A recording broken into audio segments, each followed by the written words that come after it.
जनतेला मला सांगायचं आहे की जेव्हा अभ्यासानं एखाद्या गोष्टी पुढे येते, जो एखादा कार्यकर्ता तळमळीनं मांडतो, त्यावेळेला त्याचं हसू करायचं.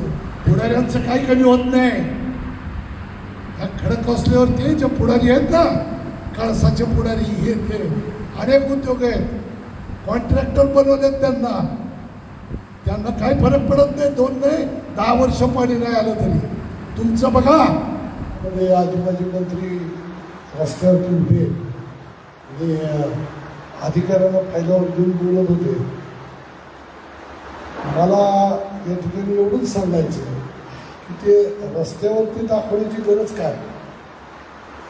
जे काम कालवा समितीमध्ये तुम्ही दोघंही आहे आणि राज्य सरकार म्हणजे साक्षात सरकार आहे. तुम्ही मंत्री म्हणजे तुम्ही सरकार आहे.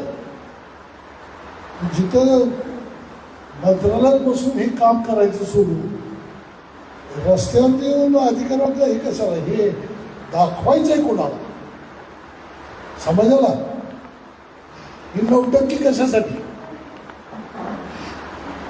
जेव्हा करायचं काम, जेव्हा विषय इथं मांडायचा प्रखरपणाने, तेव्हा पाठ फिरवायचे.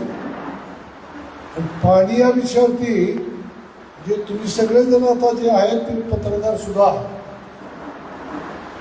तुम्ही ऐकलं म्हणजे होता का नाही. 95, 93, 94 सालची गोष्ट अजून तुम्हाला परत परत तीच रिपीट करावी लागते मला.